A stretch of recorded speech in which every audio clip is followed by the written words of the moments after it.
this is day, oh boy, what are we at? Day 4 of 30 ways that anyone can get started in real estate investing. Now, this is the first time that I've used this particular setup, so I'm hoping everything comes through fine. So today I just want to talk a little bit about what is called wholesaling. Now, just to let everyone know watching this, I myself have not personally done this. However, I know a lot of people that have or are doing it. And I just kind of wanted to get you exposed to the general topic of it, shall we say. So what is wholesaling? Maybe you've heard this as a phrase from a wholesale retailer, a Sam's Club, a Costco, or any retail establishment where someone buys at wholesale. Maybe they buy in big quantities, comes to $1 per widget, and then they sell retail for, I don't know, $1.50 a widget.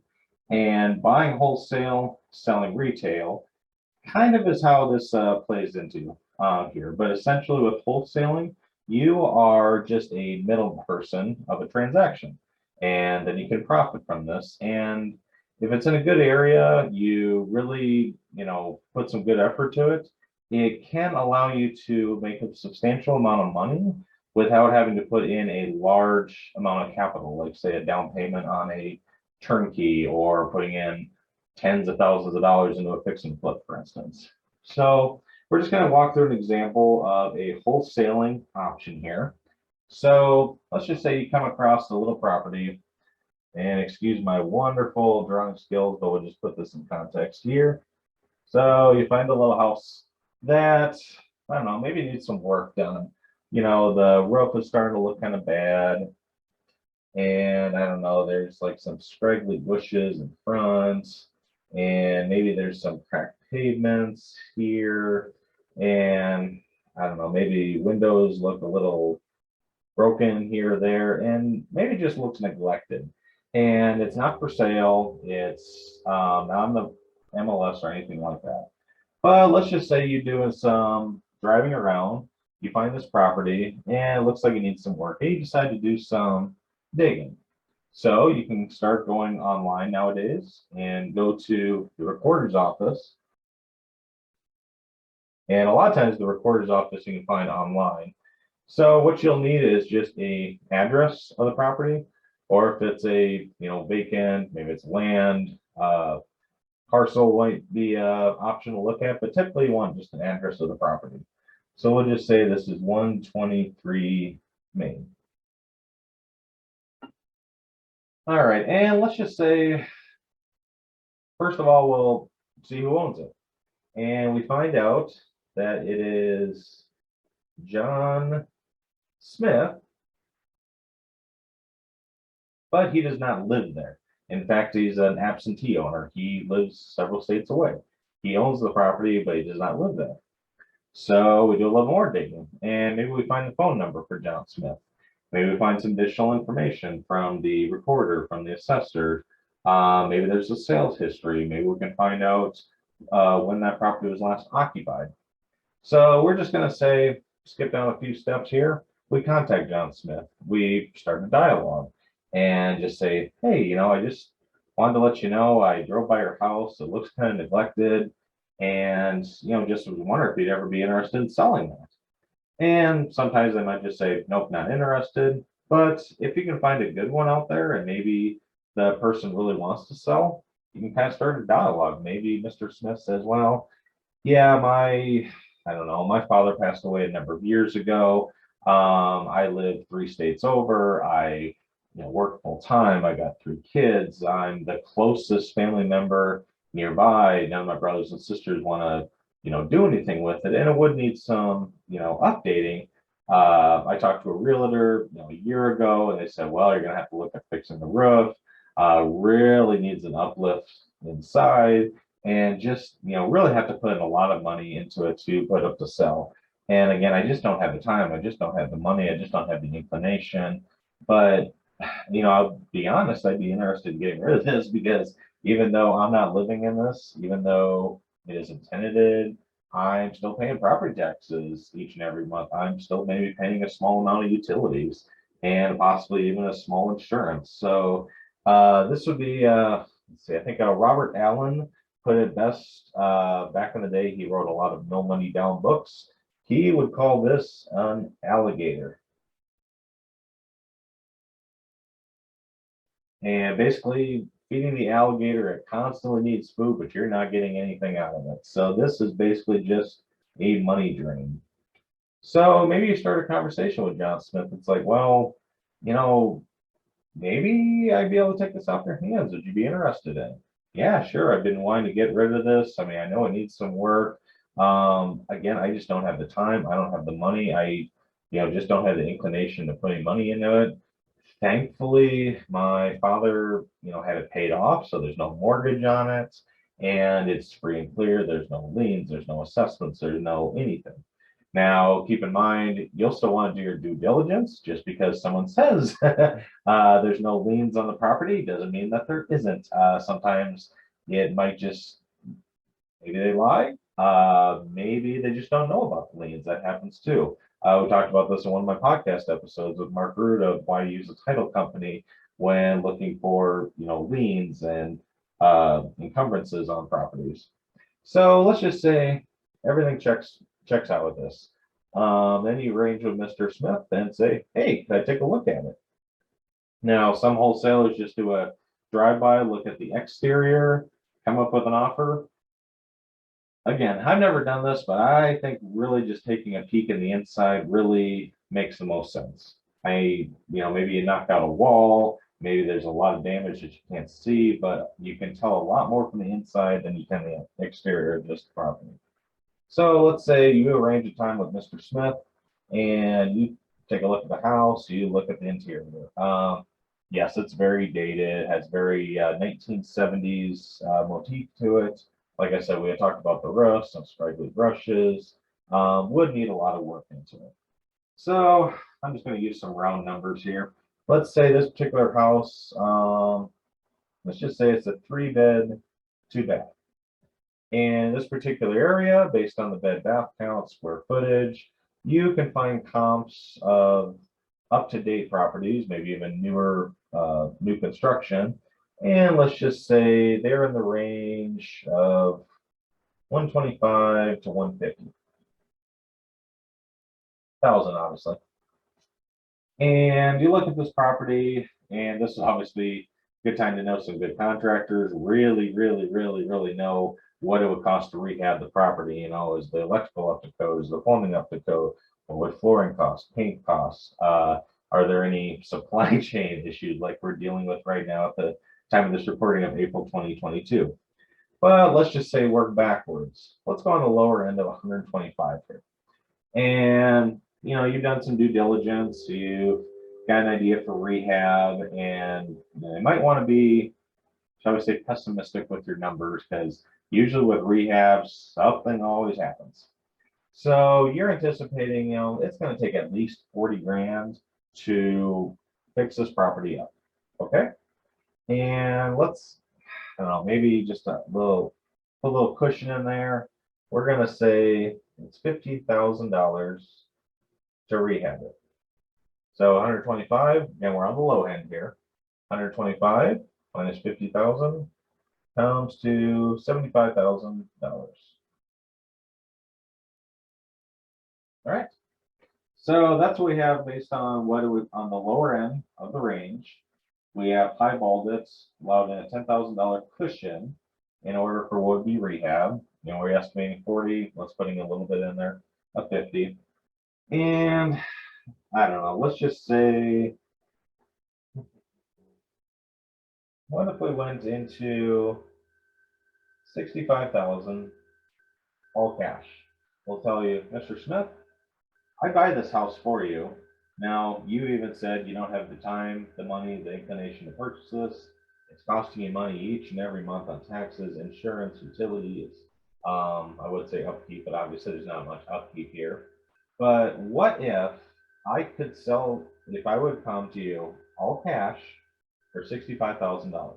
You might see some of those property or commercials, we buy houses, any condition, and they'll give you an all cash offer. This is essentially what you're coming in at. Now, this isn't going to work all the time. You're really going to be dialing for dollars or driving for dollars. But even if you send out 100 offers, reach out to 100 absentee owners, maybe out of that 100 you only get one or two that say, "Yep, I just want to be done with it. Like I said, I'm 3 states over. I don't have the time. I don't have the money to put in this. You know what? If you write me a check for $65,000, I will take that house." Perfect. Sounds good. We have an agreement. Now, you might be saying, "Well, John, what's this whole thing with wholesaling here?" That was the whole topic. We're talking about buying a house for $65,000. I don't have $65,000 to put for this. Well, you're right. So we are actually talking about just a contract. So what does that mean? For $65,000, you're going to put that property under contract. And there's many different ways to do this. Maybe you could say, can I have the option to purchase your property? Let's just put it in writing. It's a purchase agreement, good within 90 days. Maybe sometimes you got to sweeten the pot a little bit to put down some earnest money. But for the case of this example that we're giving, we're just going to say $65,000. So Mr. Smith signs, and then I would sign. And this is a key distinction here. So we have a purchase agreement, and John Rickgarn, ran out of space here, is going to purchase this property from John Smith for $65,000 on or before June 30th or whatever the date is we pick. Now the key thing is with this document, we'll put John Rickgarn and or assigns. So what does that mean? Well, basically the contract is a legally binding contract with all the terms spelled out, and I signed it that I would be purchasing this property, or someone that I assign the contract would have that property. So what does this look like? Well, now I have this contract. I'll just write a little document here. Okay. So this is basically the purchase agreement for this property for $65,000. Now, let's just say I've established a large network, and there happens to be an investor in the area that he likes to fix and flip homes. Maybe he does it nights and weekends. Maybe he's got a contracting job, but he's busy too. He's got a full-time job, and he's fixing and flipping properties. He needs someone like a wholesaler to find inventory, to find properties for them that make sense. He doesn't have the time to do the due diligence, to find the property owner, to make contact with the property owner, to make sure there isn't any liens against it, any encumbrances, any mortgages, what the overall property looks like, how many bed and bath is in there, what would comps sell for, how much is the rehab budget. This person, we'll just say Mr. Investor, has the money, just doesn't have the time to properly do the due diligence to find the property, to fix and flip it, maybe resell it, maybe tenant it or rent it out, but has the cash available. So you would come up and say, "Hey," or I would in this case, "Mr. Investor, I have a contract for this property here. Here are my numbers. I went on the low end here. Based on the comps, if this was brought up to basically updated, brought up to code, new fixtures, updated kitchen, flooring, paint, et cetera, it would sell for between 125 and 150. And I estimate about 40 grand in rehab costs, maybe 50 on the high end. And, I think I could sell this contract to you for $75,000. And if you could resell it, maybe make up to 150,000. But tell you what, I know you need to make a little profit. I know you probably want a little bit of a cushion in there. What if we looked at 70,000? So right there, you, Mr. Investor, are starting off with a $5,000 cushion. We have the rehab budget, 40,000, but we anticipated possibly another 10. So 5,000 plus the $10,000 cushion, we're already about a $15,000 cushion. And we went on the low end side for the comps at 125. Potentially this could be at 150 based on all the comps. And here, Mr. Investor, here are the comps that I picked. So, if we're looking at a range of 25 here, range of 10 here, maybe everything goes just perfectly well with the rehab, and it does come in at 40,000, like we said, although we anticipated 50. So this comes in at 40, 150 on the high end, subtract 40,000. That could be $110,000 difference there. And if I'm coming in at 70K, or if you're coming in at 70K, that could be $40,000 profit for a fix-and flip for Mr. Investor. Again, if everything goes well, if you've seen some of the shows on HGTV, maybe the rehab's a little bit higher, maybe it comes out 55K. There's a huge, I don't know, a collapsed sewer main, let's say. And maybe instead of 150, maybe you could only get $140,000 for the property. Still might be looking at a $20,000 net profit once all is said and done. Not too bad for a flip. So Mr. Investor says, hey, you know what, that sounds good. I will buy this contract for $70,000. Okay. And that's what the wholesaling is. You have the contract, you have it signed and or assigns. You have assigned it to Mr. Investor. Mr. Investor takes it and he goes off to the closing table. He comes with the cash and takes over the property. And what do we have here? You got the contract for $65,000. You sold it for $70,000. As a wholesaler, that's $5,000 profit to you. The difference of what you put under contract for and what you sold that contract for. Now you might be looking at this, it's like, well, geez, if I had it under for 65, why in the world is Mr. Investor going to pay me 70,000 for that same contract? Why wouldn't he just do that himself? Well, again, back to Mr. Investor, he doesn't have the time to do all the due diligence, find the absentee out-of-state owner like you did, and put in all the work. So you might look at that, it's like, hey, you're going to get a piece of the pie. You brought me a nice property that I can rehab, that I can make $20,000 to $40,000 profit on. I'm perfectly fine with, spreading the wealth and you getting a piece of that. Generally, that's how it should work. I am all for win-win situations. Now, without going down the rabbit hole too much, there is an option where maybe you don't want to know, maybe you just got a screaming deal on this. Maybe John Smith said, screw it, I don't care. The house is paid for and I got some bills coming up. If you give me 30 grand so I can pay off my car loan and some other stuff and be just done with this, I'd be happy. And you're thinking, wow, that's a heck of a deal. 30 grand on a property that could potentially be worth 140, 150 grand. Okay, now instead of a $5,000 difference, we're talking a $40,000 difference or over 100% markup. Now, this doesn't happen every day, but it could. Now, in this particular instance, maybe Mr. Investor is fine with paying you essentially a $5,000 finder's fee, but might look at this like, no, I'm taking a lot of risk here. I'm not, paying that much. Maybe I'll only give you 40,000. But what if it comes to where he doesn't know that? I'm just going to make a little more space here. So we already talked about what John Rickon and or assigns the contract. Basically, and or assigns would equate to one closing.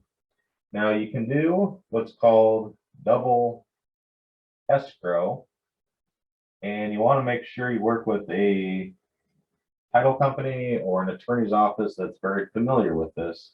But it's essentially doing two transactions where you'll technically own the property for a little bit in time. What it does is you have one transaction. This contract goes from Mr. Smith to you. 65,000 to 70, 30,000 to 70, whatever the case may be. So then you bring the deal to Mr. Investor. As far as he knows, I should have written smaller on this now that I'm looking at it. As far as he knows, you paid 65,000 for him, or 70,000, or whatever the case may be. He doesn't know about the transaction that occurred earlier. That's what's called the double escrow account, where there's essentially two transactions in play. If you had just a screaming deal and you're thinking, well, Mr. Investor might not be too happy that I'm getting this much of a profit off it. Well, You have a contract with Mr. Smith for $30,000 and you settle that contract $30,000. There's a number of ways to do that with private money or double escrow, same day closing. I don't want to go too much into the weeds for this. I just want to get you accustomed to there is a way that if you have a wholesale and you have a property under contract and the numbers just worked out, you got a screaming deal, but you know the end investor maybe just wouldn't be too happy with you taking that big of a cut, even though they're potentially making 20, 30, $40,000 profit. You're basically just doing two separate agreements. So you'll close with John Smith, and as far as John Smith is concerned, he gets his proceeds for $30,000. He's done. He's out of it. You come in with the second transaction for $70,000 or whatever the number may be, and Mr. Investor says, "Oh, that's a great deal." As far as he knows, you came into this deal with the contract with the property at the higher price. He doesn't know anything about the original contract at $30,000. Again, I don't want to go down the rabbit hole too much of this. I'm just saying double escrow is a way that you can do two separate transactions. The end investor does not know how much you initially paid for that contract.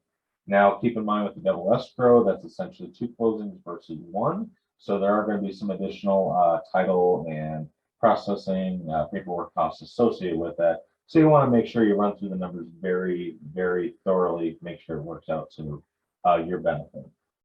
So that, in a sense, is what wholesaling is. You find the property, you put the property under contract, you sell that contract to an investor by a higher amount than what you have it under contract for, and then you get the difference, whether it's 5,000, couple thousand, 10,000, whatever the case may be. You get the cuts, you pass along the property to the investor, they fix it, they flip it, they rent it, they do whatever they want. You were essentially a headhunter for that property, or property hunter, if you want to call it, and you made a small profit by being the middleman. That, in a sense, is wholesaling. Hope you enjoyed this video, and be sure to tune in for tomorrow for ways to get involved in real estate investing, option number 5. Take care.